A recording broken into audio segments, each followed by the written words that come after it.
Hello and welcome everybody. I'm Dr. Katherine Horton. Give me the usual 2 minutes for me to check the broadcast to YouTube. I just want to make sure that everybody can hear me okay. And let's just give people a couple of moments to click on the icon. Sorry, I have to go through some adverts. So okay, looks good. Okay, so there are already 25 people joining. Let me just tweet out the link so that more people can join us. Today is kind of important. I've got a couple of announcements to make. So join me now. For those people who don't know, my Twitter is at JIT_update. My previous Twitter account at Stop007.org was shut down maliciously, I would like to add. So this is now the new channel. Now let me just check if everything is broadcasting fine. Today is kind of really important. I've got a couple of very, very important points to make. Okay, so there we are. I think everybody is there now. Hello, and I'm so sorry it took me days to give this update after my court hearing. There are very good reasons for that. There's also very good reasons why the court case went kind of bottom up, but at the same time, it really didn't. So when I had time to think about it, so the day after the court hearing, I found a place, I actually found a safe place in London where there are no directed energy weapon attacks. And I'm going to tell you about this secret place as well. If you ever want some rest from being assaulted and gunned, you can go there. It's publicly accessible. It's open from 10 to 5 p.m. 10 a.m. to 5 p.m. and you're safe, and there's lots of sandwiches and drinks. So the reason why it took me so long is because of the attacks. But when I had time the day after to really think about it in peace and quiet, I thought actually the way the court case went, it was horrific for me physically and personally because there was a lot of torture and assaults. But overall, it was fucking brilliant, because it was the last missing piece that I needed to get this train onto the right tracks. Because the issue is that this is a mega train. I mean, it's just a court case about my personal case, but it has a lot of evidence. It has a lot of expert witnesses. It has a lot of supporting witnesses. And I want to make it succeed because it's so hard to bring all these people together. So what I absolutely want to, make sure is that the, what are they called? The points on the rail tracks are set such that this entire court case, starts off in a good direction. The worst thing is when it starts off looking good and then it's battered down by bad judges of horrific criminality, like my first court case was. Okay, so actually the way it went bottom up was completely, a result of the intrinsic criminality, but it was actually good because now there were 21 witnesses in the room who saw what happened. Okay, now, first of all, I'm going to explain to you everything, but I want to say the things that were absolutely amazing. And I want to start this entire broadcast with big, big thanks and end it with big, big thanks. So the absolute, the Oscars today go to the 21 people who came to the court hearing, because every single one of you left a lasting impression on the High Court, on the judge, on the two clerks who were present. But also remember that this court case, even though they pretend like, oh, it's nothing, it doesn't go past them. It doesn't go past anybody, because they have to type on the board, they have to list the court case as, Horton versus MI6, MI5, and GCHQ. It's pretty much unheard of. Okay, so of course there will be big eyes and everybody will tell everybody else. So silently, the entire building knows what's going on, but everybody's pretending like, oh, I haven't got a clue. What's that? I mean, there's nothing, right? But this is a big fucking deal, and everybody knows it's a big deal. So when I arrive, and then when 21 people arrive, the security staff at the gate, the information point to watch the entry, they know what the big, court cases are, because, the visitors are streaming past them, So when suddenly an entire busload of people arrives for a court case, they know this is big, okay? And every single one of those people who came added their weight, and actually it was, you had a bigger impact than with your vote on that day, right? It was also the general election, but you had a much more lasting impression. With your vote, you're just one out of, potentially 60 million people voting, or maybe it's not that many who are registered to vote, but you know what I'm saying, it's millions of people. But when you were there, you were one person out of 21, and that you really added your weight, in gold to the court hearing. So I think the entire building and the support staff understood that this was a very, very big deal. Okay. And that is already the first step. We have to turn a big machine, and we have to get it into people's heads that this is a big deal. This is a huge problem, and it's not going away, and it's just going to grow bigger and bigger and bigger. So that was a huge success. And actually one person, it was so funny. So I arrived, and when I arrived at the courtroom, there was this huge crowd, and I was thinking, where's legal counsel for the defendants? And there was one man who had dressed up in a suit, and I thought, oh, that must be the lawyer, for MI6 and British intelligence. So I made a beeline straight, to this guy, and I said, oh, are you, counsel for the defendants? And he looked at me and said, no, but you said we should turn up in a suit. I was like, okay, it works on me. You could have been the counsel for MI6 the way you looked. So it really works. Dressing formal really works because, it leaves an impression. So that was kind of like a test of this whole thing. And it really, really works. So for the next court hearing, I encourage you to dress up. I always say, dress for a funeral, their funeral, So that really worked. And I apologized to the guy, but he looked good. I mean, he really impressed me, right? I think he could have fooled the judge, he could have just stood up there, and maybe it would have been better if he plays, counsel. But the point is, the lawyers didn't even turn up. Okay. Now that's actually a clue. It's actually hardcore evidence, because the previous time in 2016, when I litigated against again the same 3 gang of criminals, as I would call them, the first time it was without notice, and then 2 times on notice, and both times they sent 2 lawyers. And now there are 21 people watching. There's all this evidence, written up. There are all these expert witnesses queued up. 3 expert witnesses are NSA whistleblowers. It's actually a world premiere. I don't think there's a UK court case that has ever taken place with 3 American intel whistleblowers in one court case. So this court case has so many premieres that, it's mind-blowing. And yet MI6 didn't even bother to send their lawyers. Why? I think it's because they knew that this court case will be tanked no matter what, and they will not have to be there. So this is a big deal, okay? Because if they thought there's even a grain of a chance of me getting a toehold in there, they would have been there with a hammer to whack me on the toe, right? But they didn't even bother to turn up. And for me, that is evidence. So what happened on the day? Well, let's go back to even the weeks, not just the days, but the weeks before the court case. And let me tell you what happened there. For the weeks before the court case, I'm being machine gunned in my flat here in Switzerland so hard, I cannot use my flat.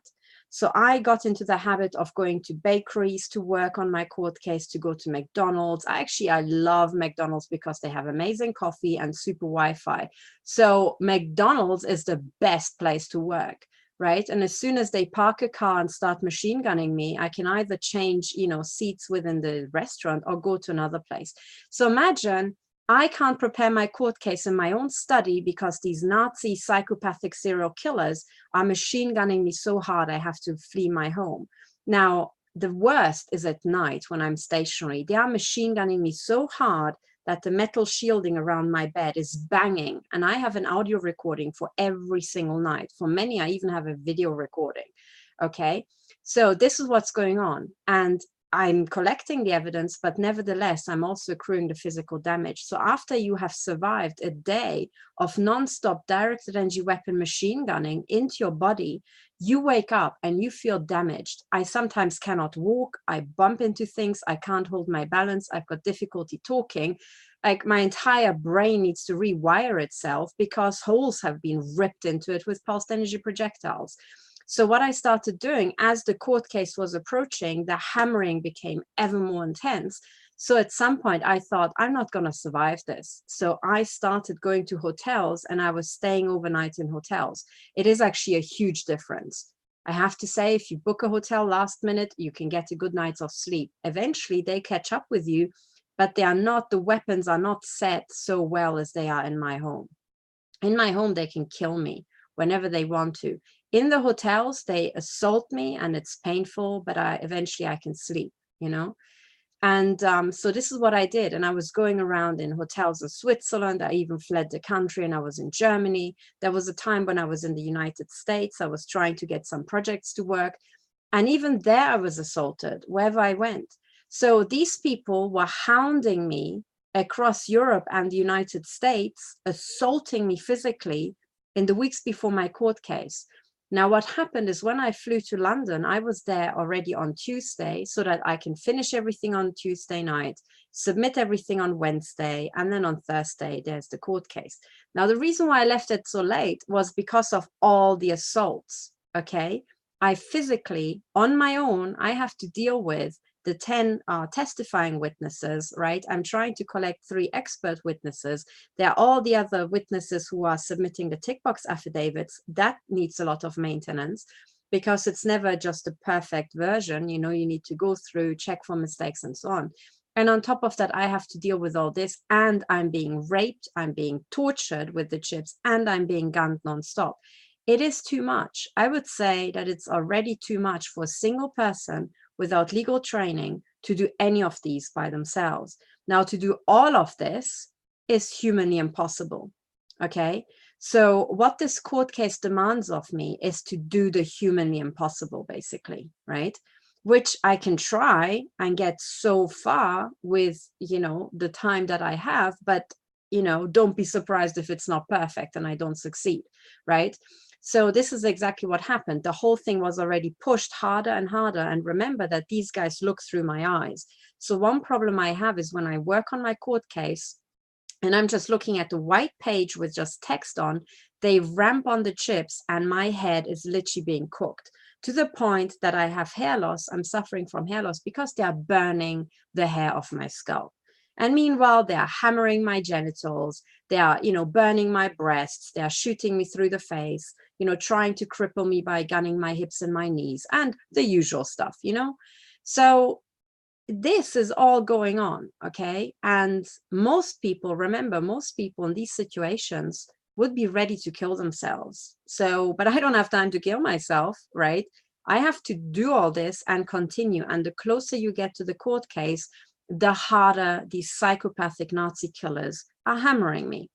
So on Tuesday, when I arrived in London, already delayed with my court preparations, I went to my courtroom and my hotel room before the court hearing. And I thought, oh, this is really good because I ended up with a subterranean hotel room, you know? So it's these Victorian buildings that have been redecorated. So you arrive at the hotel, but you go outside, you take some steps down, and then your hotel room is actually under the street.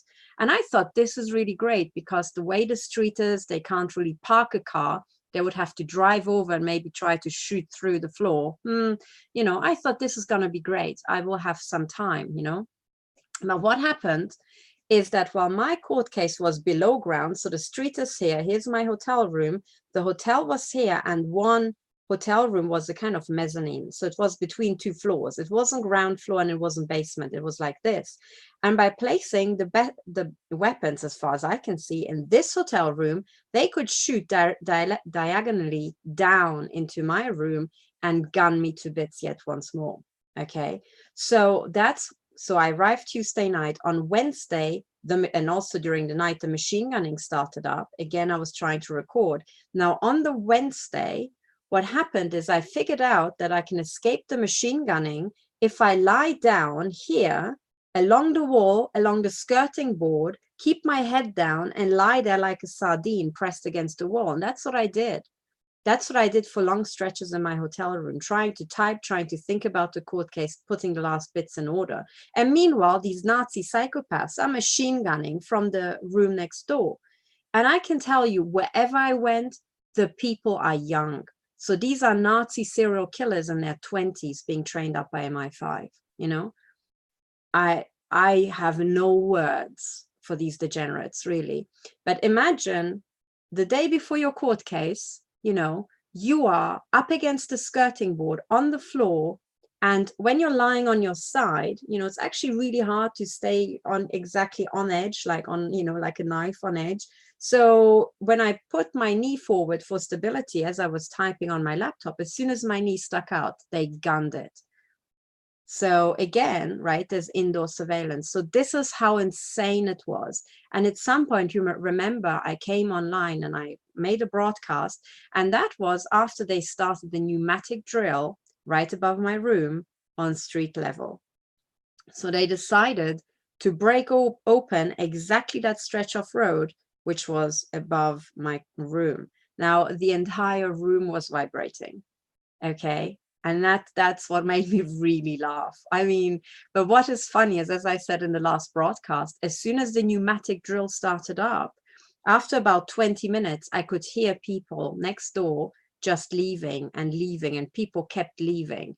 And I thought, oh, wow, look at this, right? These guys, they can't take the noise harassment. It gets to them. They probably have MI5 work regulations that, you know, they have to have proper working conditions, and this is too much for them, you know. But as soon as these fuckers left, the gunning stopped. So I was thinking, this is fucking brilliant. If I have a choice between the energy weapons and the drill, guys, keep going with the drill.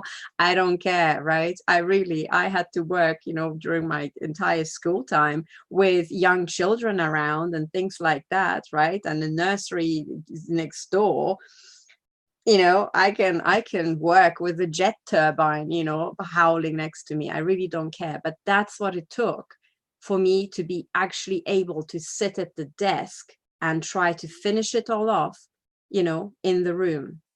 And I can tell you that the physical damage, the torture, and all this together, it is just too much. It is just too much. I couldn't finish it. So I thought, okay.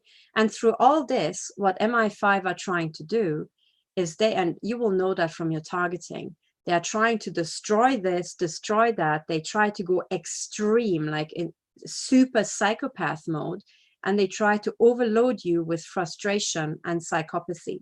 So the only way to pull through is to say, oh, well, fuck this. Well, okay, I didn't make the submission deadline.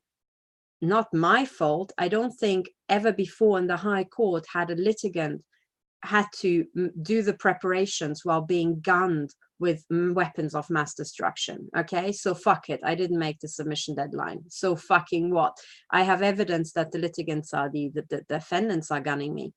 And then I thought, okay, doesn't matter. I'm just going to do what I did, you know, at previous hearings, and I will explain it to the judge what happened. I will print it off. And frankly, not every judge reads it beforehand. So he will have the copy in front of him. And yeah, well, this is the best we can do. I'm sorry that British intelligence are such a bunch of Nazi serial killers. Not really my fault. If I were the head of MI6, the whole show would be run differently. But I'm not, and it isn't so. You know, and I thought, okay, plan B. I'm going to print it off and I'm going to take it along to the court hearing. So that was part B, plan B. And then the next day, and this is what really got me. So as you all know, and as MI6 knows, I'm using Bundle Docs, okay, which is the bundle software that's used by a lot of legal firms, and all my documents are there and everything is there. And then when you have tinkered with it and you finished it, you press one button and it starts generating a mega PDF of your entire file. And I have generated this file many times, and no matter how many documents you have in there, it takes about maximum 10 minutes, like the absolute most. Usually it takes about 5 and then 10 at most. Now I pressed generate in the morning, and this thing took hours. It took freaking hours, and it wouldn't stop generating. Well, that's convenient, right? And in the end, I couldn't believe that this thing wouldn't stop. So in the end, I realized, okay, well, I can't even print a bundle anymore. I thought, okay, now I'm down to plan C. And plan C was, I know what, I've got 2 laptops on me, 2 identical laptops. And I need 2 laptops with me at all times because GCHQ and NSA hack one always. So if they hack one, I've got the other. So between the 2, laptops, I always get along. So I had these two identical laptops, and I thought, okay, never mind. I'm going to wait for the PDF to generate digitally. I have plenty of USB sticks. I'll put it on these two computers, and then there will be a digital bundle on this USB stick for the judge and the defendants. They can look at it during the court hearing. I'm sorry it's not on paper. That's the best thing I can do under military grade sabotage. And then I will print it off at Ryman's outdoor, in front of the court building afterwards. And there's the paper copy, and we're done. Okay, so that was plan C. I had contingency plans to make this work all the way. And then I couldn't believe it, but this bundle didn't generate. It just kept generating and generating and generating. And I was like, I can't believe this. I can't just go to the court case with nothing. Okay. So I was like, this is ridiculous. So in the end, I waited so long, I realized, okay, I have to get a taxi now. I'm sorry. I have to just explain what happened, because this is ridiculous. So and of course, you get into a taxi, and then out of nowhere, which is not really out of nowhere in London, right? But it just takes ages and ages and ages. And your taxi driver has this funny idea that he will take a, left turn into even smaller streets. So we were zigzagging through like the tiniest of alleys, right? Trying to make it to the Royal Courts of Justice. And of course, we were delayed. But I'm so grateful to the people who helped me. There was one lady, and she said, okay, don't worry. She talked to the usher. She said, look, she's just going to be late. Yeah, sorry. So the entire court hearing was delayed because of this. And again, I'm the only person who looks good, because the defendants are the criminals, but the defendants are sabotaging and hurting and assaulting with stealth weapons, So hang on a second. I'm a litigant who would like to prepare her paperwork and peace and quiet like every normal litigant. And the defendants are psychopathic serial killers who are machine gunning people in the thousands day and night, right? So who exactly is at fault here? I don't think it's me. I am working to the best of my physical capabilities. So this is what happened. But then nothing prepared me for what the judge was like, okay? Before that, I'm going to introduce you to the judge so that you know who it was. And I'm going to also explain what's wrong with that picture, okay? So let me go here. Yes. So let me share my screen. So the judge was, here we are. It was Judge Andrew Nichol. Okay, yeah. And this is what was announced. I was amazed. Because my court case this time was actually announced online.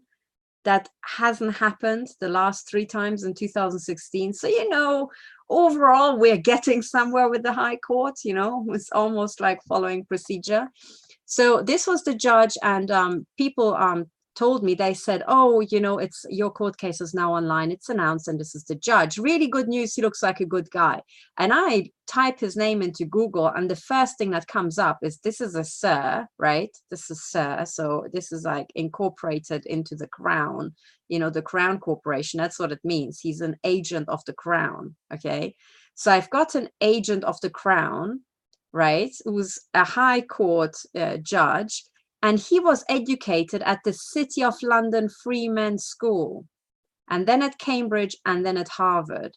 Well, the first thing I can say about this is that this guy is going to be chipped head to toe. I bet my rear side that this guy is chipped. So he should take an ultraviolet torch, right? Had he allowed me to speak, I would have had an ultraviolet torch ready there for him, right?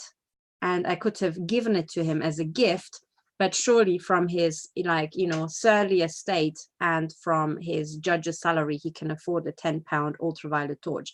So I'm pretty sure that if he lifted this torch to his eyes, his pupils would be glowing fluorescent green. Okay, so point number 1. Point number 2, City of London Free Men's School. Okay, so this guy, he is basically from the City of London daycare creche. That's where he was groomed and educated. Well, if this guy isn't brainwashed beyond recognition, then the City of London didn't do its job, because that's what it's there for.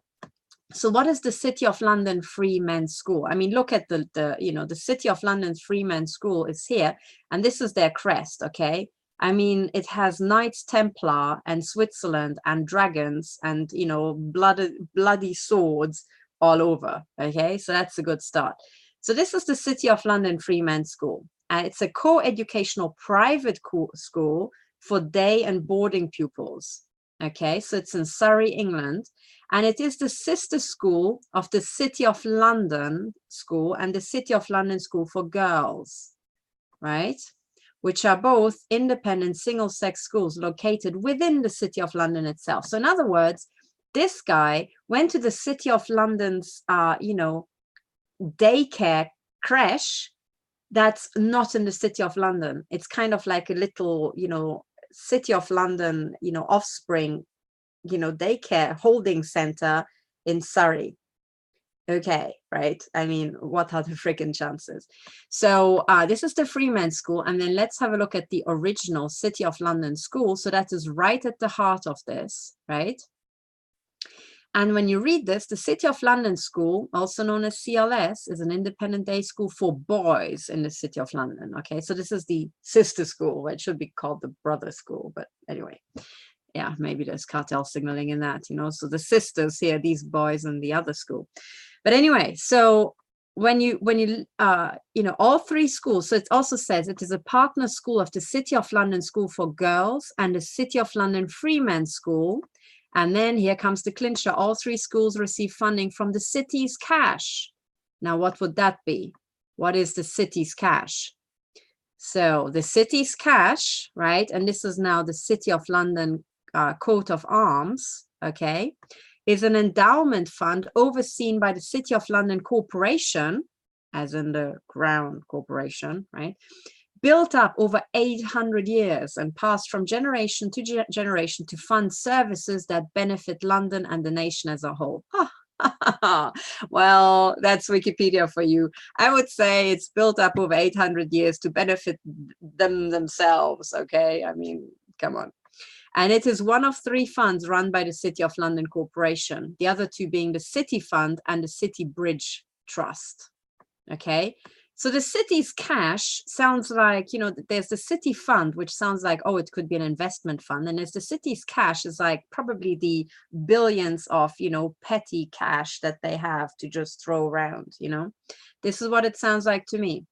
So I'm thinking, okay, the judge is a sir, and not just any old sir. He was actually educated by the City of London, and his entire education was paid for by the City of London. Are you fucking kidding me? Seriously, are you fucking kidding me? Has the City of London, like, how long have they searched to find somebody like that? I do not know. So that's what I was thinking the night before the court hearing. I was like, okay, well, I can see the city is taking me seriously because they really try hard to get one of theirs, right? I mean, if you go through this education and you're not one of theirs, they really fucked up. They really wasted a lot of the city's cash, okay? So I don't know. But also note, now that we're on the topic of the City of London, this is the coat of arms of the City of London Corporation. And it says Domine or Domine dirigi or dirige nos, right? I never know how the fuck to pronounce Latin in English. But anyway, when you type this into Google, okay, it is amazing because it shows up as a thing in every single dictionary. Here's Merriam-Webster, big American dictionary. Here is dictionary.com. And they all know that it's the motto of the City of London. Huh. Pretty big, isn't it? Pretty big. So they all know it's the city of, the motto of City of London. I mean, you would think it's an archaic thing. And it translates into Lord, guide us.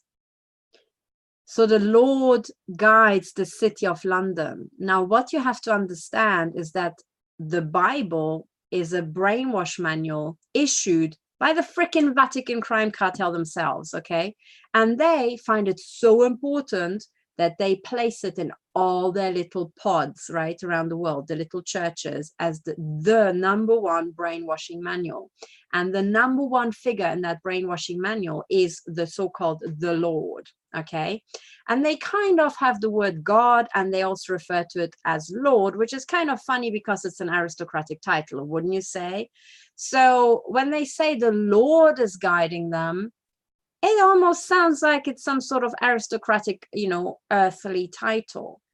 But what you have to understand is that the entire brainwash manual is trying to get you to worship the head of the mafia. Okay. So don't you try to find your own connection with God, that it's maybe something the church doesn't want. No, no, no. You can't have your own ideas about what God is, right? Or your own feelings about it. No, you have to take it from this book. And this book defines it, how exactly Lord, this Lord is like, and what he likes, and he's a he, and what he doesn't like, right? And so on and so on. And then this Lord is guiding them. So when you understand all the cartel signaling, what it says to me is the mafia, the head of the mafia is guiding us. And that's the city of London. Okay. So here it says plain for everybody to see, the head of the mafia is guiding us. Where's the head of the mafia? Well, here's the Knights Templar, right? If you squint, you can see the flag of Switzerland, somewhere there, right? And then also you have the two satanic dragons left and right with this satanic tongue, right? The tongue in the shape of a spear, and then even the dragons run around with the Knights Templar, brand, the logo imprinted on their little wings, right? I mean, it doesn't get any more obvious than that. Okay. So this is the background story to the City of London Corporation, right? The City of London School and the City of London Freemen's School, which is where this judge, Andrew Niccol, maybe, spent his entire youth. Surrounded, and remember, it's a private school, okay? So the City of London Freemen's School is a private school. What that means is that the other little kiddies who are there are also handpicked to be sufficiently from rich families, right? So daddy is going to be sufficiently rich, which automatically means that daddy is going to be sufficiently high up in the Crown Corporation, okay? So you're planting a judge there that has been kind of like pressure cooked in a little cartel environment. Well, don't be surprised if his reactions might be different from that of what we maybe would call a normal mortal. Okay, so these were my thoughts the night before the court hearing, and I thought, well, I can't really do anything about it. Let's just run with it, see how it goes, right? See how it goes. Now, what happened is that, the judge had all rights on surface to be pissed off with me because I'm half an hour late to my own court hearing, right? But then again, he could as well tone down the pissed offness because, hey, I'm trying to fight the genocide, crimes against humanity. And by the way, I'm trying to save his ass, which is very much implanted like mine, and that of his, potential children he might have. So let's just tone it down, okay? So anyway, I arrived there. And I'm trying to explain all the sabotage, and I had it laid out. I had certain things that I wanted to say. I wanted to ask for permission to record the hearing because I have evidence that the last 3 hearings were sabotaged. The audio recording was sabotaged, and from that, the transcript was sabotaged. So MI5 controlled the building and this whole digital audio recording thing. So the defendants had sabotaged, right, the evidence about the court case itself. And I have evidence of that. So I wanted to have this recorded, right? But I couldn't even get to speak. So the judge did a typical trick whereby he doesn't allow you to speak. He forces you to answer your questions. So he said, yeah, but you haven't submitted a particulars of claim. Now I wanted to explain why I hadn't. And he kept saying, Dr. Horton, I'm going to stop you there. Okay. And he said that several times. So by the way, the best, log of what was said is in the transcript, which I hope to fuck that this time it will be accurate, but I requested this transcript. So later on in the week, we should have the transcript, I hope. Now, in the transcript, if it's accurate, you will see how I tried to get this across and I couldn't even speak. And in the end, the judge made a big thing about, okay, the only thing I have is the application notice, which says that it's an injunction and it's punitive damages and damages, and that I want an injunction against directed energy weapon attacks, but there are no particulars of claim. Okay.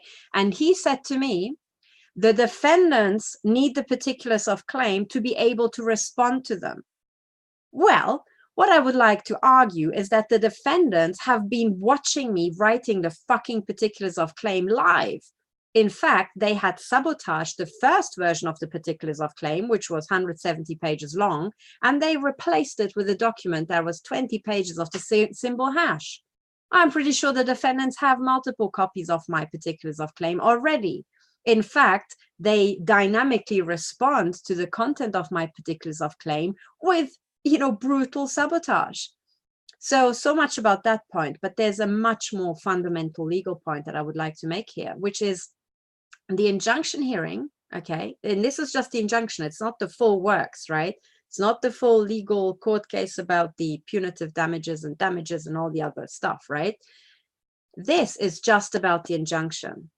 Now, if a woman is assaulted so hard and she cannot anywhere find a lawyer because the defendants have forbidden all the lawyers, not just in the UK, but there's not a lawyer anywhere in the Commonwealth who's willing to take these cases. In fact, we have evidence that those lawyers who do have their practice destroyed and end up falling catastrophically ill, okay? So given that we're dealing with a woman who is being physically assaulted all the way up to the court hearing, in fact, my muscles were pulsed and triggered in the taxi to the court hearing, okay? So you're dealing with a woman who's assaulted that hard. It is physically impossible for her to get a lawyer, right? She couldn't submit the paperwork because of a ludicrously high number of extreme egregious sabotage. Now she's standing before a judge. She paid the court fee, which is, by the way, £255 for 1 hour hearing. And I've paid for an hour hearing and I can't get a word in sideways. Now, what it should be is we should remember that in the common law, okay, going back throughout, hundreds and hundreds of years of the common law, most people couldn't read or write. So fuck your particulars of claim, right? The particulars of claim can be put in writing or an emergency when I'm standing face to face to a judge and a transcript is being generated. I should be able to actually say the claim on my feet, right? Surely. I mean, the reason why I have to say the claim on my feet is inherent in the criminality that I'm trying to get an injunction against, right? So at some point we have to break this gridlock, right? So, but anyway, the judge didn't even allow me to make those points. So in the end, what he did is he aborted the court hearing, saying, well, you don't have the particulars of claim, submit your particulars of claim, and then you can come back. And then he threw people out of the room. So he wanted to make sure that we cannot possibly talk to him any longer. Now, I actually think that this is not due process. I was not granted due process. I was not allowed to express, what actually happened. I was not allowed to actually say, okay, judge, but there's other things going on here, which is that my witnesses keep being assaulted just like I am. So there's an entire group of people who can all testify that they are being assaulted and they need an injunction too. And the fact that this went so bottom up is actually evidence that we need this injunction. Right? But I couldn't get it in. However, what I could get in, and I think this is what, this is actually pretty big, is I stood before a judge and I said, I'm sorry, but this is a court case. He said, yes, but we don't have your claim. And I said, here's the claim. This is a case about a genocide and crimes against humanity against the British people. And I got that sentence in. Now, the thing is that in the case of crimes against humanity, I am pretty sure that every court, and by the way, every law enforcement anywhere in Europe has a statutory duty to act. Why? Because of the frickin' Holocaust 1.0, okay? Which came about because the police refused to help the people who were being mass murdered, right? By the secret services and the military. Remember that. the Holocaust was, every Holocaust ever in the history of mankind was always perpetrated by the military, the secret services, and the police. There still has to be, you know, a Holocaust perpetrated by the Association of Bakers, you know, or the, I don't know, Professional Association of Orthodontists, right? It's always the military, the police, and the secret service. In fact, if they didn't want a genocide to happen, it would be stopped within an hour, right? So the only genocides in a country that ever happen are perpetrated by these guys, okay? That was the same in the Russian massacre, the Chinese massacre, the German massacre, in, you know, wherever you go, right? So it's a pretty big deal. But in the case of crimes against humanity, the courts have to act, right? The courts have to act. So there's a live genocide, there are crimes against humanity, a victim managed to get all the way to the High Court under assault, right? And under assault with weapons of mass destruction, and the judge couldn't give a flying fuck. And then I also said, well, it is extremely hard under these circumstances to make these particulars of claim because it is impossible to get a lawyer. In fact, you know, I said I'm on the board of a class action in the US that has now 3,000 members, and not one person and nor the class action managed to secure legal counsel, right? And we're talking about first legal advice, not necessarily representation in court. It is impossible. It's impossible anywhere in North America, anywhere in Europe, and anywhere in Australia, right? So this is a special case. And yet the only thing this Judge Nickel had to say about that was, oh, I'm really sorry about that. Well, Judge, I don't particularly care for your private opinion, you know, about this. What matters is your professional action under these circumstances, right? Because this is a pretty big deal. It means that, and this is, I'm going back to fundamentals here, right? Tom Bingham wrote this book about the rule of law, and I think somewhere in there, it's about, you know, accessibility of the law, right? A fair trial, but at some point there was also, I have to look which particular section, but somewhere in there, there's also a passage about how if a litigant doesn't know what the law is like, right, that's not justice. So you need some form of legal advice, right? If you don't have that, it's not a legal system, it's organized crime. I mean, Tom Bingham doesn't say that, I say that. But in here are the rules, basic rules for the rule of law, right? Big, actually, it's a small book, and I recommend everybody to get it. I think I paid £10 for this. It is really worthwhile. And I'm going to smear this in everybody's face like this, okay? Because we have to get back to this. We are miles away from this right now in London and anywhere else. And we need to get back to this. By the way, this is just about Penguin. So this is the, Penguin is the publisher. Note how Penguin, the particular front page they chose. So this is Lady Justice, fair enough. By the way, note that Lady Justice isn't blindfolded, so she isn't blind as a bat on this one at least, which is great because if the rule of law is observed, she shouldn't be blind. But then look how the publisher drew a crown on her head, a crown. And it's kind of it is actually, you know, specifically done. It's not Photoshop that she is wearing a crown that, you know, looks like it belongs to the picture. It's kind of drawn on later. So it's almost like the publisher is smearing the original concept of the rule of law by going like, but there's also the crown that is above her head. So above the head of the Lady Justice is the crown, right? That's a kind of insidious message there, right? So I would say, no, this is graffiti. We need to wipe this off. It's just Lady Justice and the rule of law we need to get back. I know that this is what we have now, right? I know it's kind of accurate, but we need to get rid of this, okay? We need this.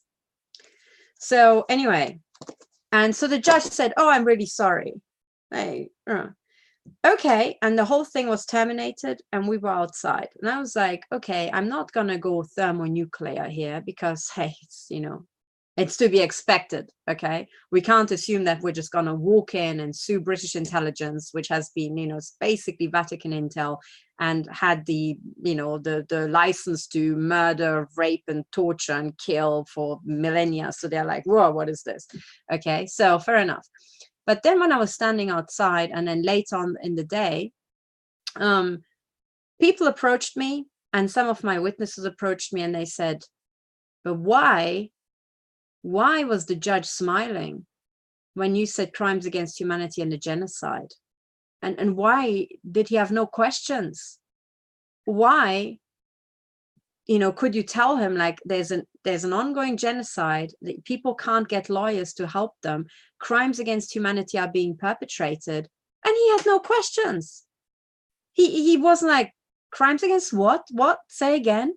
Genocide? Where? How? You know, what are you talking about? No, he knew. He had zero questions. And that is a huge difference compared to previously. In fact, the only person who had zero questions was Judge Holgate, my third judge. Okay.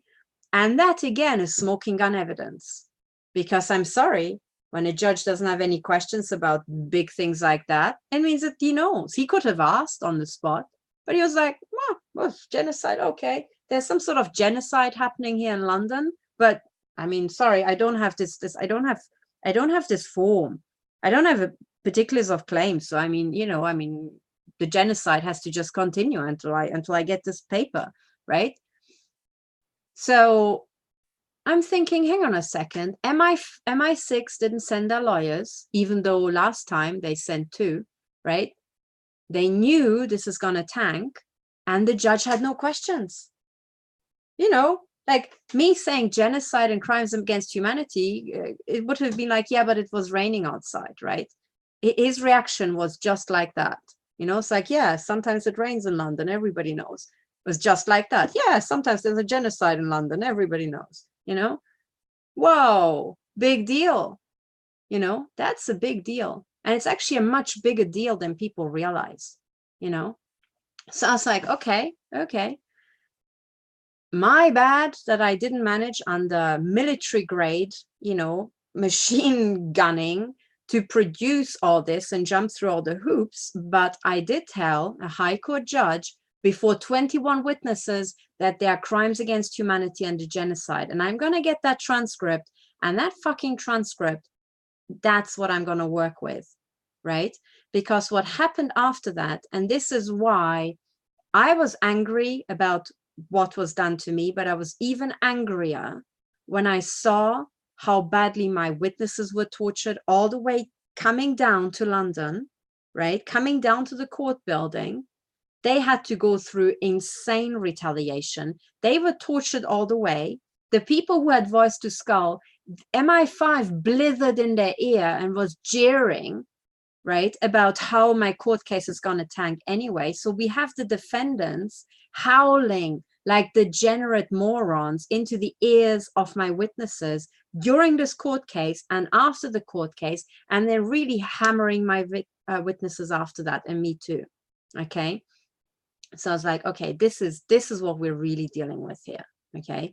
So there's huge damage and huge harm being caused by a gang of ruthless, out of bounds criminals who are drunk on their power, and the judge doesn't give a shit. Now, please tell me, which side is the judge on, right? And does the judge think that this genocide isn't affecting him? Because it looks like it, right?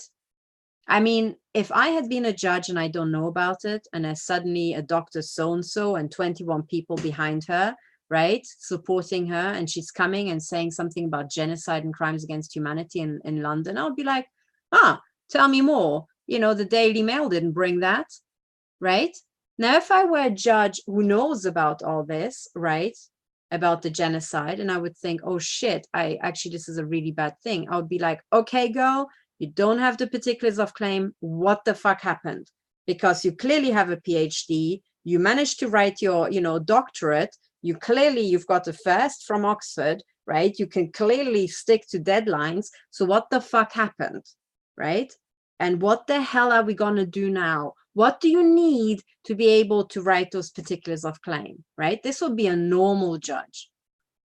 So I'm like, hang on, this judge didn't fit into any of those categories. So the last one that's left is to say, oh, well, yeah, the City of London really got to him when he was a kid, and he just can't break out of his programming.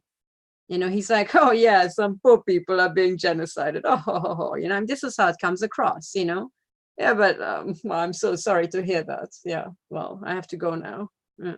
You know, so big deal. Okay, this is a massive deal. Now, one of the things I would like to say to all the 21 witnesses in the room, and especially my witnesses who are testifying, you know, and all the other people who are watching, is do not get disheartened by this. Do not get disheartened, because that was the point. The point was, for me certainly, is to make me physically and psychologically get crushed, right, by every which way. And the most crushing thing at the very end is always betrayal. Betrayal is the most like psychologically like infuriating, right? And it makes you lose all hope. That's the point. But unfortunately, I'm too experienced for that, because I remember in 2016, I went into the High Court. I was alone. And at the time I was targeted for 4 months, day and night, but I was totally alone. I knew shit all about directed energy weapons. I had no idea that I was implanted, and it would be another year before I would even find out, right? I had no support, no witnesses, no expert witnesses, no connections, no YouTube channel, no Twitter. I was a nobody, not known by anyone, right? And yet I went straight into the High Court, and Judge Spencer took me seriously. And he took me seriously, and he did his utmost to uphold my rights, despite the fact that the defendants had sent Mr. Grumpy to glare at him over my shoulders, right? And then again, when I was given a new date at the second date, which was meant to be on notice, that's the one thing Judge Spencer said. It's like, we have to deal with this in the High Court, but it has to be on notice. The other party has to be there as well. So he gave me a new date, the second date. Judge Edith, same story. Both of them, Judge Spencer was shocked. He was visibly shocked. Judge Spencer and Judge Edith also were shocked and asked me questions about it. And these are exactly the questions that are edited out of the transcript. Especially Judge Edith said to me, well, why would anybody persecute you like that? And I said, and these were my words, I think pretty much exactly, my lord, as far as I can tell, this is a decentralized assault system, again, a NATO assault system against dissidents. That entire question by the judge and my answer has been scrubbed from the transcript. Kind of an obvious question to ask, no? Now, when it was scrubbed from the transcript, I thought, oh shit, it means this is a decentralized NATO assault system against dissidents. That's exactly what it is, right? Decentralized as in it's in all our communities, right? People just going around killing, right, by themselves. NATO is involved, and they are assaulting dissidents, anybody who's not willing to go along with the criminal agenda, right? But the first two judges were amazing, right?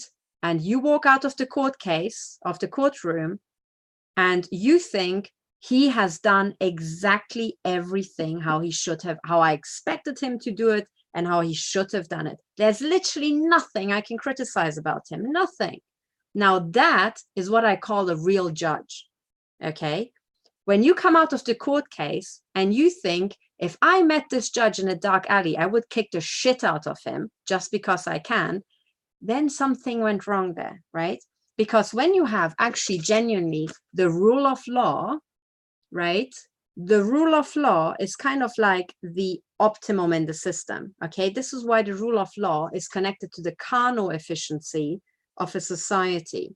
There is no way to improve on that because both sides got a fair deal, okay? That is the rule of law. When one side is hammered, is raped, has to, you know, lie like a sardine next to the skirting board, has to fight to print off the particulars of claim, and is then ridiculed, right? That's not really fair. That's not really fair. So this was not the rule of law. And then, of course, you get angry because your internal innate sense for justice tells you that something was seriously out of whack. you know, something wasn't right. And one thing that wasn't right was the good cheer of this judge. You know, I remember Judge Holgate, the third judge, he was also so amazingly cheerful. And I was thinking, hang on a second, I'm talking about a directed energy weapon system killing people and killing academics like me. You're not bothered, right? How can you still have a good day? I would have a really shit day if I heard about that, you know? So I was like, okay, this is my personal view on the court case. And then I got this judgment here. Sorry, the judgment is kind of like banged up. It kind of shows you how much of a shit I gave about this paper, you know? So it's kind of like I've stuffed it in my bag. And it says, you know, basically, if I issue, I should issue a claim form if I wish to pursue this matter alongside the particulars of claim and give copies to the respondents. Well, I would argue that the respondents already have a copy of absolutely fucking everything on my computer now and what was ever on my computer going back 10 years, right? In fact, the respondents can see through my eyes what I'm typing, and in fact, through the Neurotech device, know what I'm going to type before I type it. So you can't possibly give another party more notice than that, right?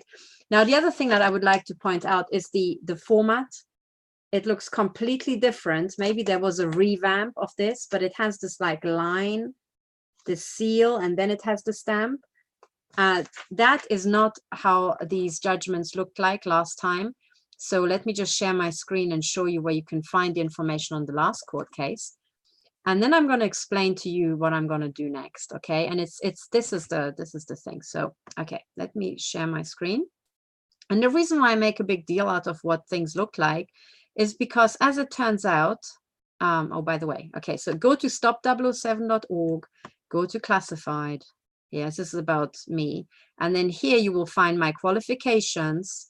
And here's the old court case, you know, and I will start uploading all these documents as well. Okay, so here you have all these old court cases. Ah, damn. This is the judgment.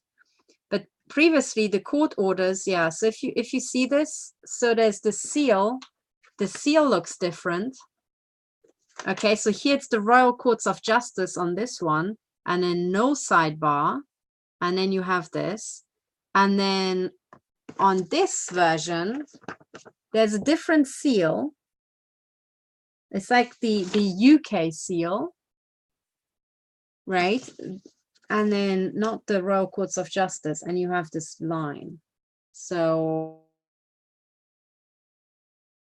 out of it is because actually several investigators, one in Switzerland, one in France, cottoned onto the fact that when you get these judgments, there is a secret Masonic code embedded in this. So it matters where the stamp is placed. Is the stamp there or is it down there? Where along does this, you know, and are there any boxes? And I don't even know half the stuff of how that works, but, you know, the position of the stamp matters and a million other things matter. And through that, what the Masonic system did is, through their secret code, let everybody know what the mafia's decision about this case was, so that everybody could act accordingly without leaving any paper trails, okay, any evidence, okay? So this is why I just point this out. But anyway, now, what are we going to do now? And here comes the best bit, okay? So the day before the court, before flying to London, an Amazon order of mine arrived. And this Amazon order of mine, where's the little box? Here. It delivered this little box here, okay? Now this little box, let me open that for you, contained neodymium magnets, okay? It's a bunch of magnets and then two metal plates here to kind of hold them in place, okay? Actually, I had this many neodymium magnets, but I gave one to every person who attended the hearing. So there's like 21 magnets missing here. Now, this pack of 52 magnets you can buy for £8 on Amazon. And they are neodymium magnets, okay? They are a particularly strong type of magnet. Now, when you take a little magnet like that, it's like this. Okay, and it's very flat. Now, what I discovered, and I hope it works now, is that when I take a magnet, let me just find the exact position, I can stick it to my forehead, and it sticks. Okay. It doesn't stick everywhere. It only sticks at the points where I can feel the chips being worked. And there are several chips and there are several points where, where I can place magnets, and it's symmetric. So you can place it on here. You have to, the thing is, these chips are tiny, and as it turns out, they contain a magnet. So one way it sticks like this. One way it sticks, the other one it doesn't. So let me just do it live. Just be a bit patient and don't say, oh, it doesn't work immediately. I have to find the exact center of the chip, okay? That's where it sticks the most. Is it here? I think it's there. Now, one way round, it really sticks. Oh, I think I got it wrong. This way round, it sticks. The other way around, it repels and it falls off with time, you know? So what I found out is that there are several, actually on my nose, it's even easier because the skin is kind of thinner. So one way around it works, and I can stick it on either side of my nose and it will stay there. The other side, it kind of repels and falls off like this, okay? So I discovered this the day before my hearing. And I had these chips there. I could have shown the judge how I'm implanted in the room, okay? But this is a breakthrough. And by the way, it's only now that I finally do this test because I couldn't believe that it would work. The first person to ever show me that magnets stick to him is a victim from, it's not from Europe. I don't want to identify the victim, not from Europe, but I'm thanking him, okay? I am thanking him that he showed me that this is something I should have done, and I apologize that it took me so long to actually get these freaking magnets and try it, okay? And I thought because the country he is from, it's probably older tech, and that's why it works for him, but it won't work for me. But it was an untested assumption, okay? That was a really stupid thing to do for me as a scientist. I'm sorry, I was busy, I had my head up my ass, blah, blah, blah. Sorry. But now I know. So the thing is, I now figured out that, these chips, they all have a little pickup magnet inside. And this is why one side sticks and the other side repels. If it were just metal in your head, it would stick on both sides, okay? But these don't. They stick when it's north and south, and when it's north against north, it repels, and so on, okay? So that's already evidence in itself that there's a little magnet stuck in your head. But what you can do with this is you can find your chips, and you don't even need a bug detector. You just need to spend £8, get a pack of these, and then also be careful because, as they keep falling off, sometimes if you knock a magnet particularly hard, it can lose its magnetism, okay? So if you keep dropping these for a long time, they can start to get a bit weaker. Just take a new one and keep looking for your chips, okay? But in principle, these are pretty strong. So what you need to do is it will stick when you have zeroed in such that the chip is right at the middle of this thing, because then it will attract this little disc symmetrically all around and it can't slip off anywhere.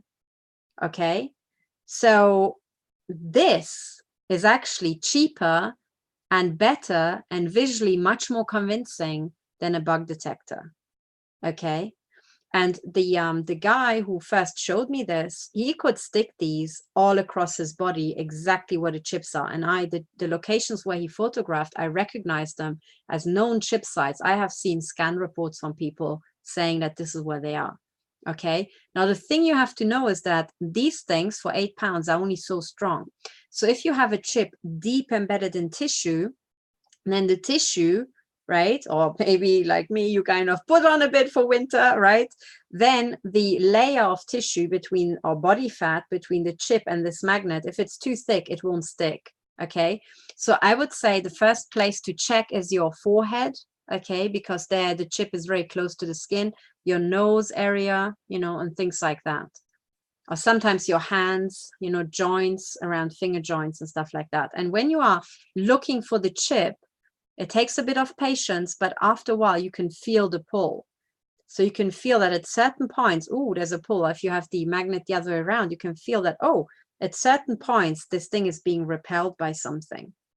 Now, this also matches up with what Melinda Kidder found, the private investigator. She had a very fine magnetic field meter, and she said that, if I remember correctly, okay, this is from memory, the human body cannot produce anything stronger than 0.01. So with background, your body should be 0.01 microtesla, but I think it's right.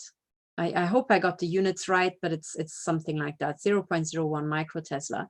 But these chip regions have up to 0.04 or 0.05 microtesla, so 4 or 5 times background. And I've seen diagrams where these microtesla points are, and I think Millicent had one of them, where these microtesla points were marked. And now I understand that that's the little magnet in the chip that does it. Okay. So sorry, I didn't really understand up until now how these things work, but there seems to be always a little pickup coil, you know, a little magnet and a pickup coil in there. So you can find it with this. So this actually is a bigger breakthrough than this stinking court hearing on Thursday. Actually, me being able to give a neodymium magnet to all the people attending is more valuable than the shit show that went down. But also, don't think that the shit show that went down was a waste of time or money if you came to London for it. It was absolutely not, for several things. So let's just list all the things that we succeeded in doing. Number one, for better or worse, we created an entry, right? The entire court building knows that this is going on. 21 people turned up. They literally filled the room. At the back, it was full house, right? Now, one thing is that I saw the judge, but also there was the clerk opposite the judge, and she kind of sits at like ground floor level, and she was behind a big screen. Now, her eyes, I could only see her eyes behind the screen, but when she heard genocide and crimes against humanity, her eyes went big. So I think this was pretty much news for her. And the same thing with the clerk to my left, right? Now, these are two ladies, and if I know one thing about women is that they talk to everybody. This is the big advantage we women have. We can talk to everybody, and we do talk to everybody, so everybody will get to know. Okay. And then when I came out of the court building and the days after, I thought, you know, when stuff like this happens, we have a choice. We can either sit down and feel sorry for ourselves, you know. And then I was thinking, well, you know, I'm targeted by MI6. Like, what would the head of MI6 do when faced by such a frankly totally unacceptable shit show?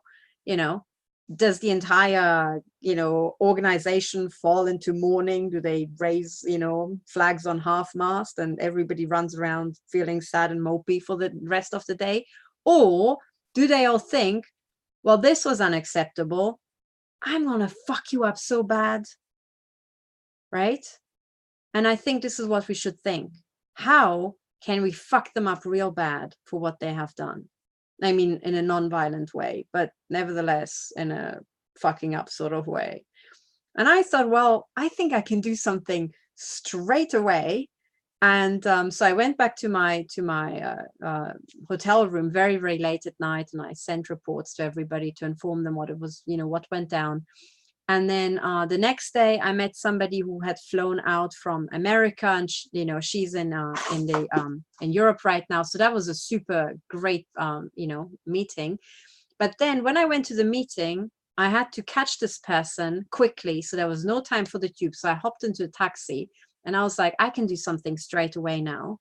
I said to the taxi driver, I have to tell you what I've done yesterday. He's like, tell me, right? Do you have an interesting story? Because it's pretty boring driving this taxi. So I said, okay, well, the thing is, yesterday I sued British intelligence. And he's like, oh, really? Well, what about? And I said, well, you know, it's about the non-consensual implanting of the British population. So what I did is I said to him, listen, I've got these magnets, I'm implanted head to toe, and I can show you how I'm implanted by sticking this magnet to my forehead, and it will stick. And I just plonked it on, and he just looked at me in his rearview mirror. He's like, oh, wow. And I'm like, yeah, exactly. Wow. But what's even bigger wow is that I would say the vast majority of people here in London and in the UK have these now, right? So I did that, and I took about 3 or 4 taxi rides, because I had to go places really quickly. And every single time I made a big deal out of telling the taxi drivers exactly what was happening, exactly how they can measure these body implants. And I said to them, you need to get yourself these little blasted magnets, and you need to get yourself an ultraviolet torch, and you need to check your eyes. And if they're fluorescent green, you have to, tell everybody. And you have to tell all the taxi drivers every time you're in one of these cab ranks, waiting, you have to tell everybody, right, that this is going on. So, and actually I got amazing feedback from these guys. One person asked me, like, he immediately thought, oh shit, yeah, my family could be affected. So he immediately asked me questions. Another person said, like, listen to me. And when I got out, he said, oh, thank you for telling me. You know what? I'm also big into these conspiracies. I said, well, remember, it's not conspiracies. These are business plans. You are analyzing business plans. These people make a lot of money, right? But I just got positive feedback from absolutely everybody. And, that's all we can do. It's like, okay, so we have a bit more time. So the good news is the entire court building knows, I'm sure enough that by the end of next week, all the taxi drivers in London will know. And as soon as the taxi drivers know, soon enough, London will know. And we take it from there. But the other good news is also that if you didn't get your affidavit template in yet, there's more time. Okay. Because what I'm going to do, and I have to tell you what happened the day after the court hearing. Okay, so I met this person in London, and we talked for a couple of hours. Also, very high profile person. She really knows what's going on. It was an excellent meeting. And then I need to tell you the secret place in London where you can go to escape directed energy weapons gunning. I was physically aching so much from the assaults that I thought, I need a break. I need a couple of hours of just feeling safe, to clear my head, come down from all this, and just have time to think.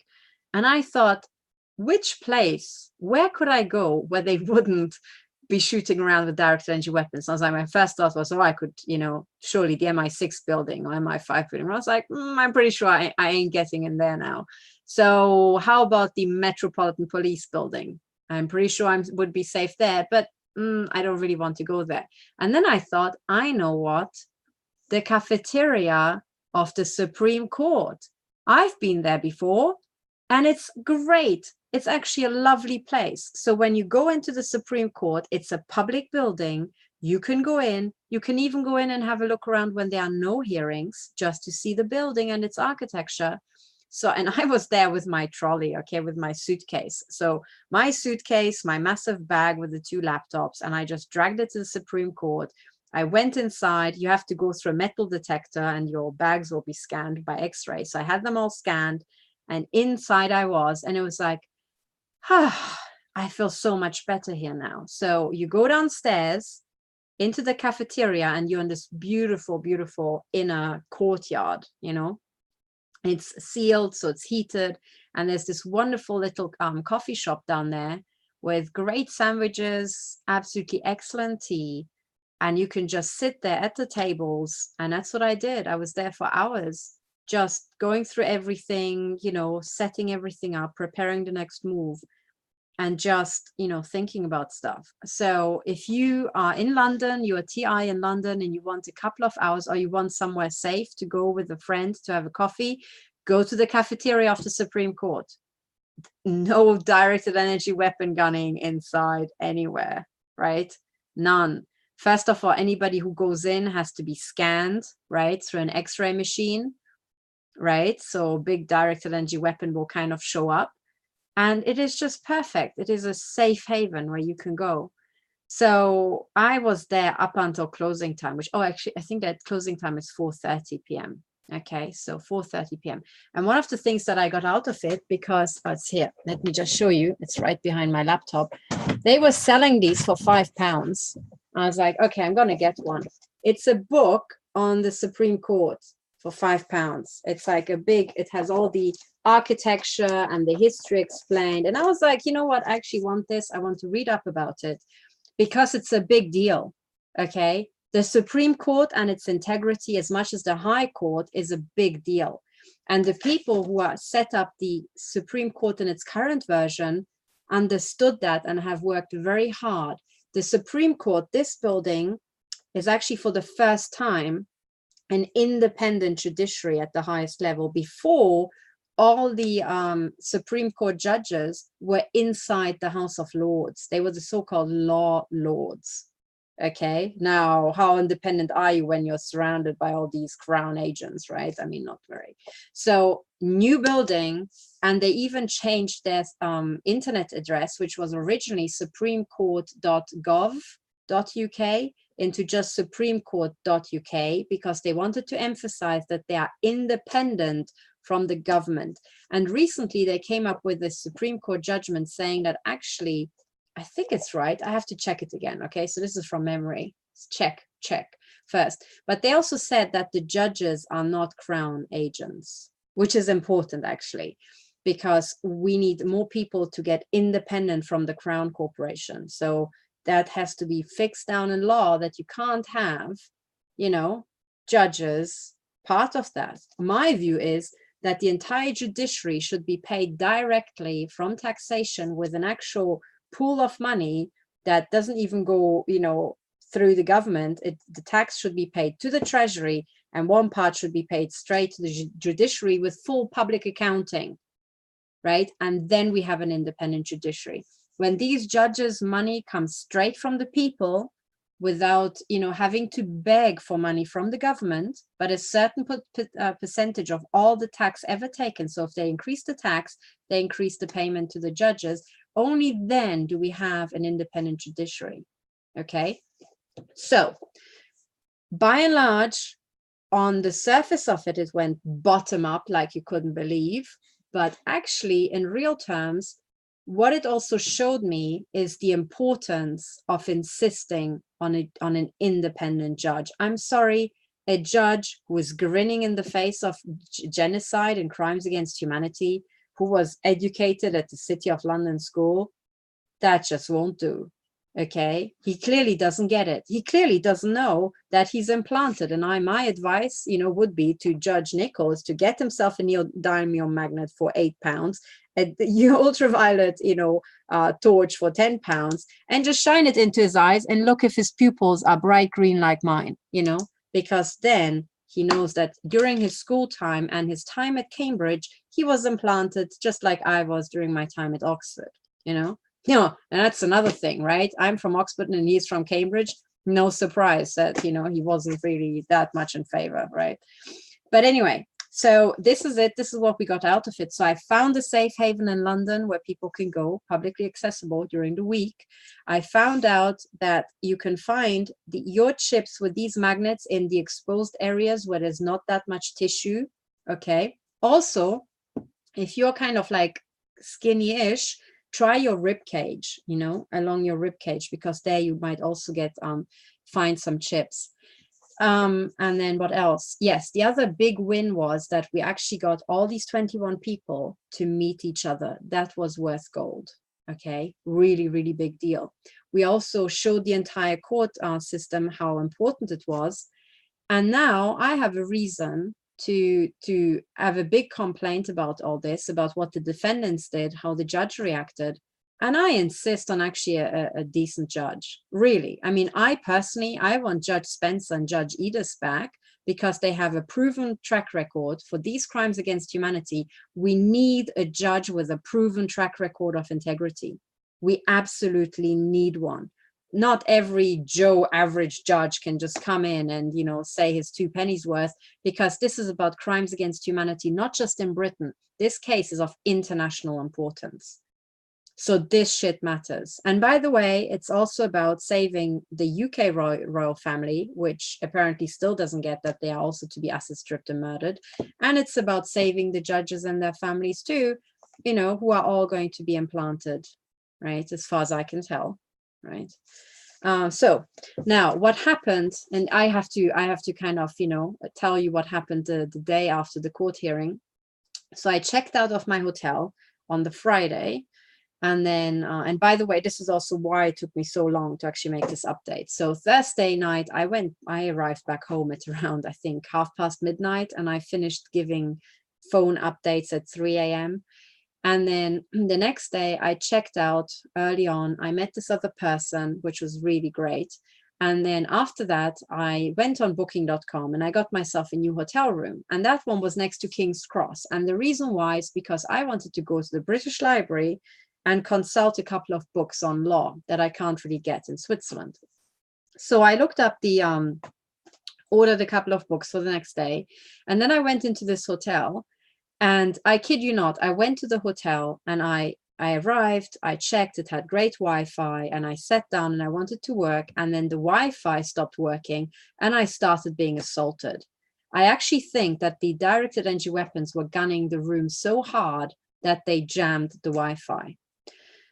I said, oh, it just can't be. I can't last in this room. So I went downstairs to reception. I said, I didn't say, oh, I'm being gunned with directed energy weapons. I said, I don't have Wi-Fi. I need to, you know, give people updates about what's going on. I need to work tonight. So they gave me a new room, this time in the basement. And by the way, this was the European Hotel next to King's Cross.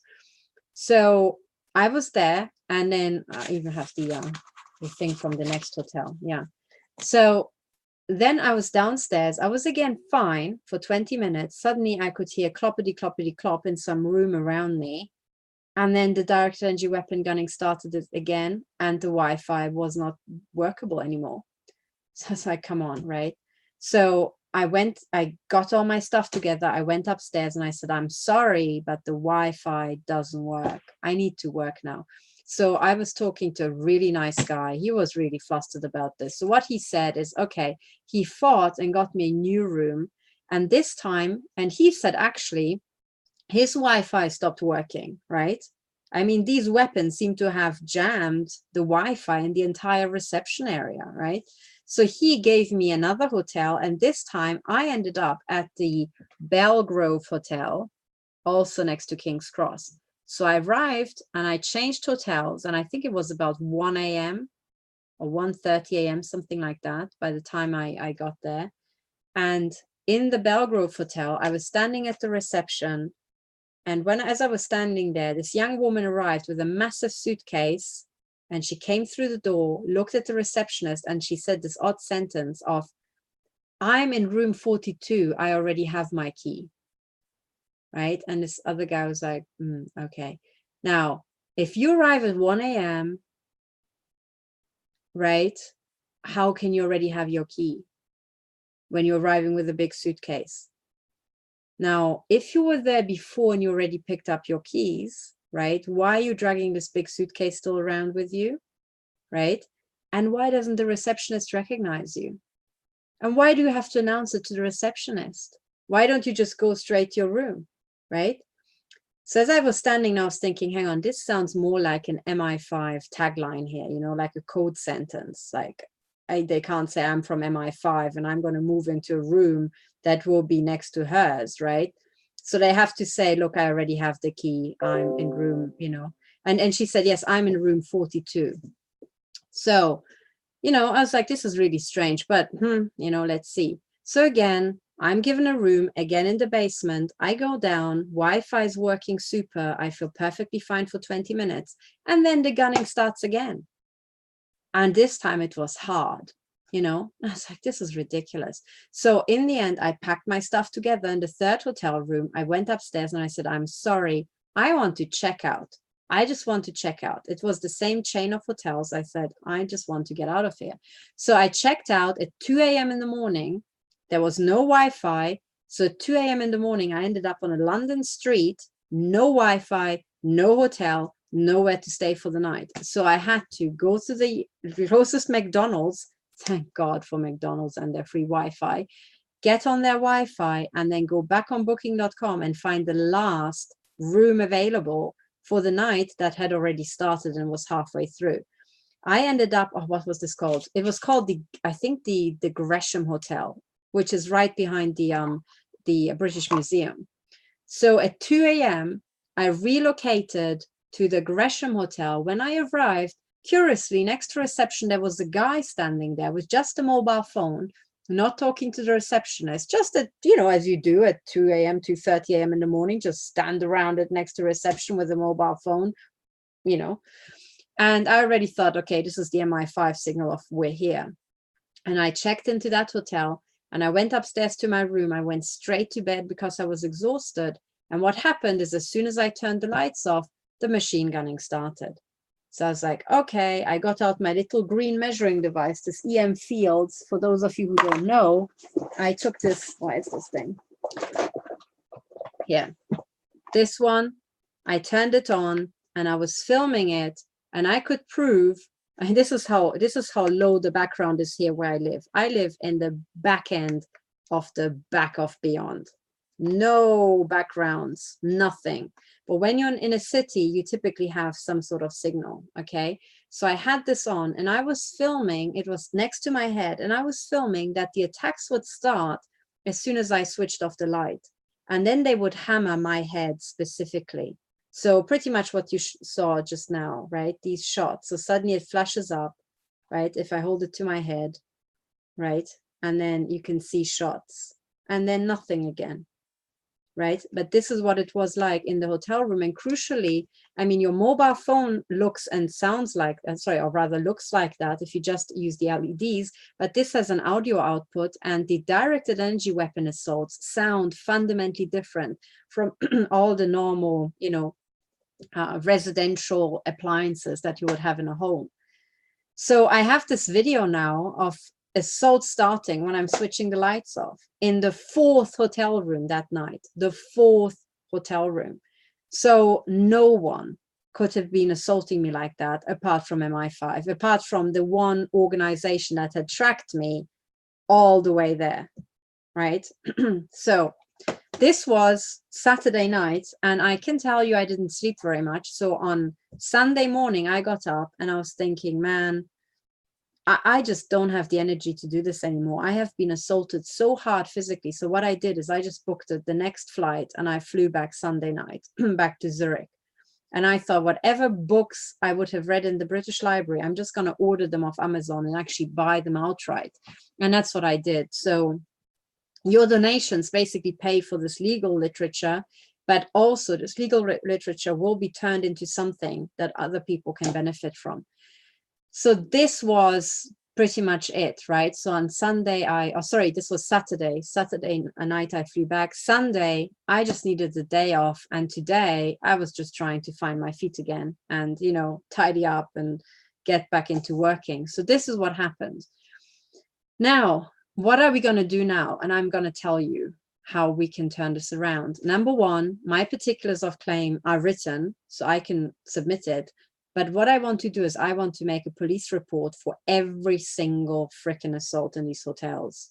So I'm going to first of all make the police reports and then submit my particulars of claim, which will take some time, which gives you time to finish your tick box affidavits.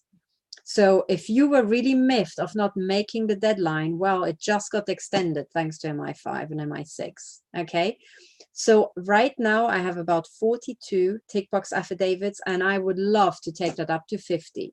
So if there are 8 people who still would like to submit their affidavits, now is your time. 50 is a nice and round number. And imagine I walk into this court case and I'm like, yes, well, you know, I've got 3 expert witnesses. Oh, sorry, I've got more than that. I've got 4 expert witnesses, 3 from the NSA. I've got 10 testifying victim witnesses, and I have 50 tick box affidavits. Under oath, in writing, right? There we go, 50, right? That's a pretty neat number. Now, I don't think the judiciary can ignore that. So please, there's 8 more spaces, right? I mean, if you now 20 people suddenly submit their stuff, that's okay too. I'm not going to limit it to 50, right? Just if you manage to get it to 50, that would be great.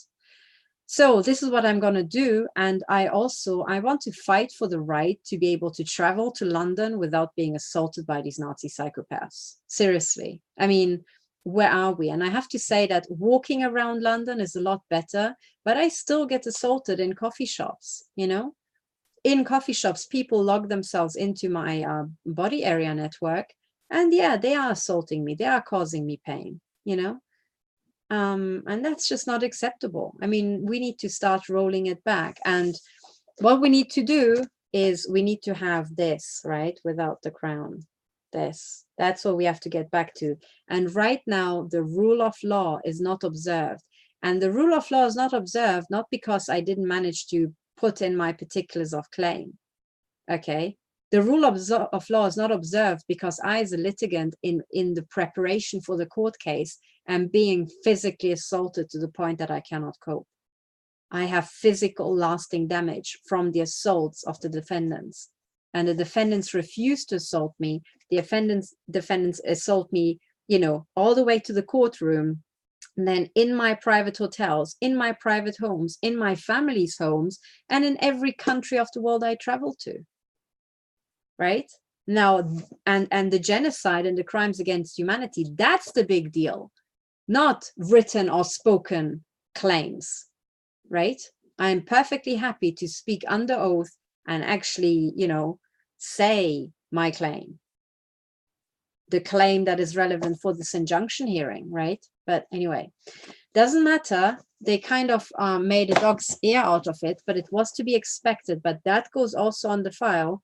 And now these particulars of claim that I'm going to submit now will be in writing. They will be there, right, before Christmas. And the next hearing, I want to get a hearing again with a new judge, right? I mean, come on.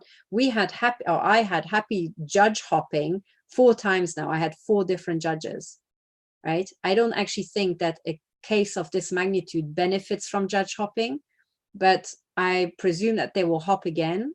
I hope that they'll hop again, especially now that, you know, this city educated guy kind of got exposed for smiling about genocide. But the most important thing is I need help to ensure we have a judge of integrity. Seriously. If I were the head of MI6, you know, I applied. If I were the head of MI6 or MI5, but you know, MI5 is like small fries. I would ensure that judges, like judges of integrity, like my first 2 judges, that they would have personal security 24/7, because it's people like that that are really the pillars of society. Okay, if you want to build the rule of law, you need people of integrity, and they will be worth gold, because your written law and the legal architecture and even the infrastructure of the buildings and all that ain't worth crap if you don't have the judges operating it so that it actually works right, how it should, so that it benefits the people of the United Kingdom and the people worldwide, right? What we saw now didn't benefit anybody. It didn't benefit me. It didn't protect my witnesses. It didn't protect the people of the United Kingdom. And funnily enough, it didn't even protect the royal family, which, as I'm saying over and over again, is in more danger than they could ever possibly realize. They are the real targets of this. That's why this genocide is happening in Europe and in America, because the ultimate business plan is to take down the royal families of Europe and the billionaires and gazillionaires in America. That is the business plan, right? So, right?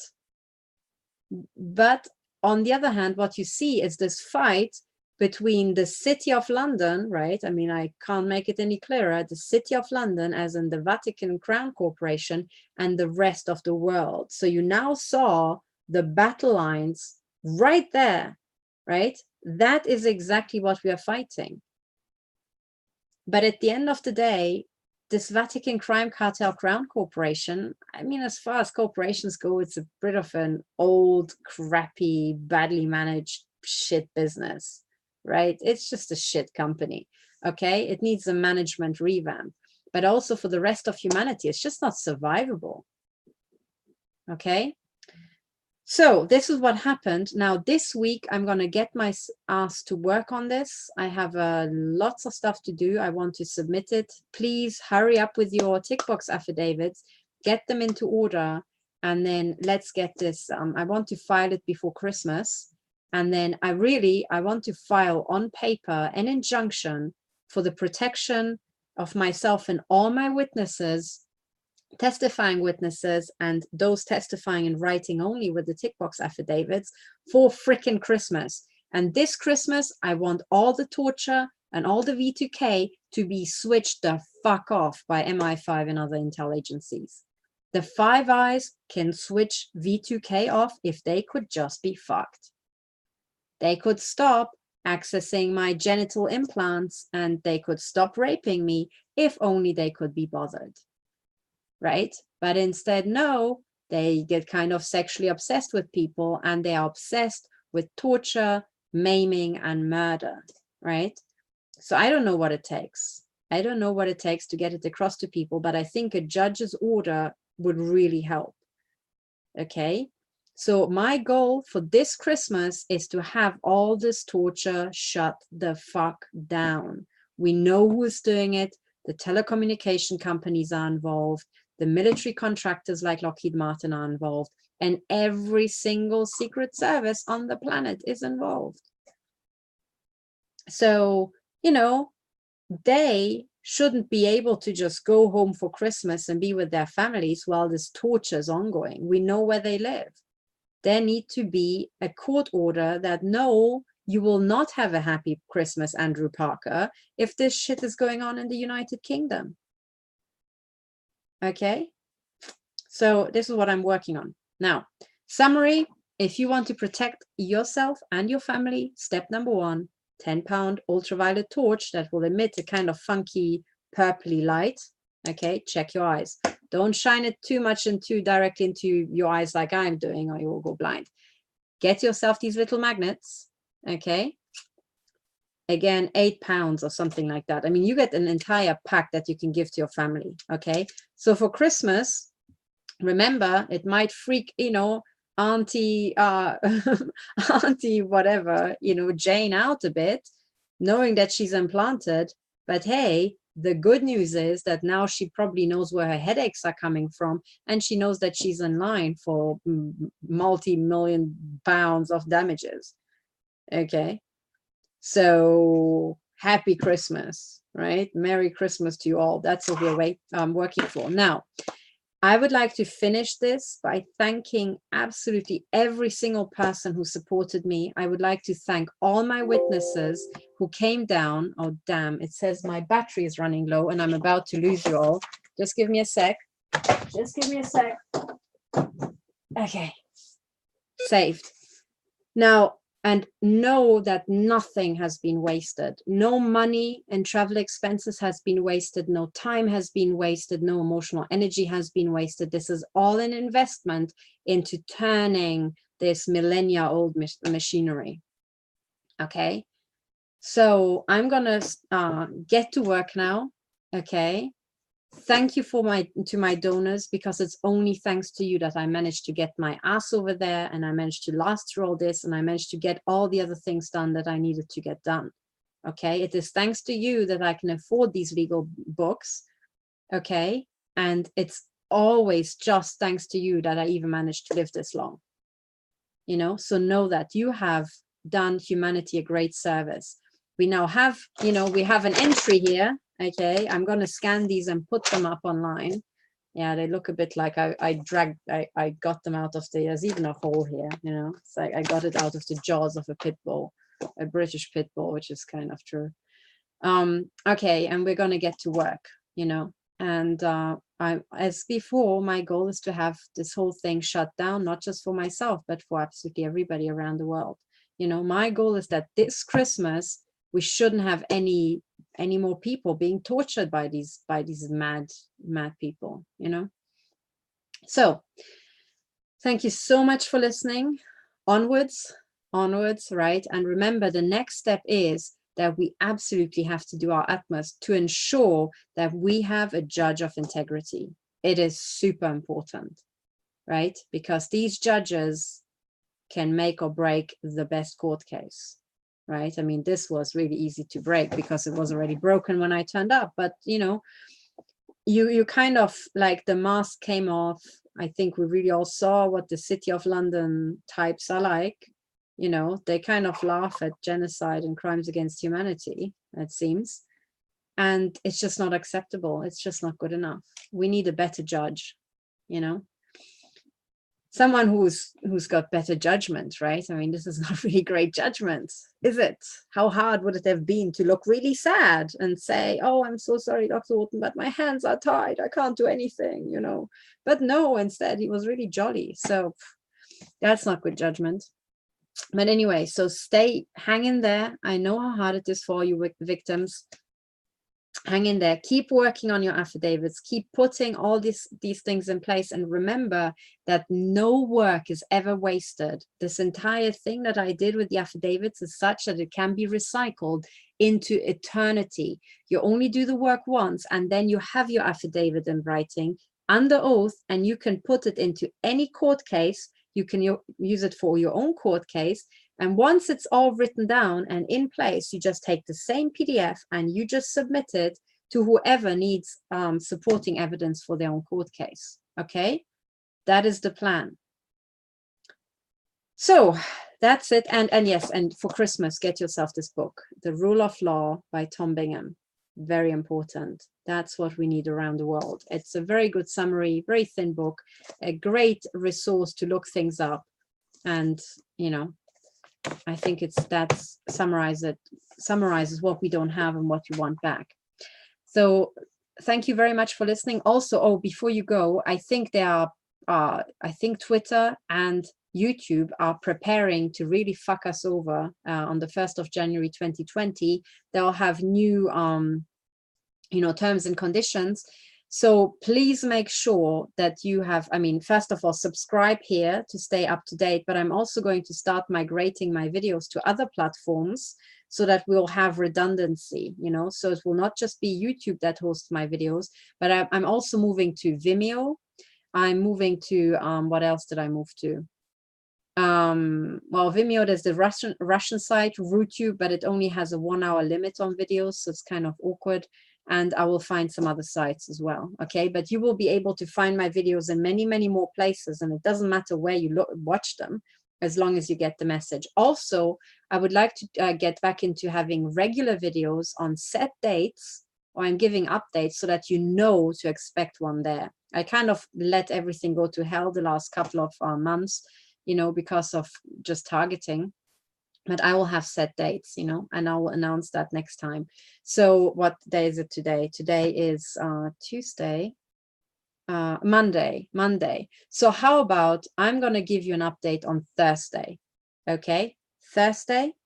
So next Thursday on the 19th of December 2019, I will at, let's say, 9 p.m.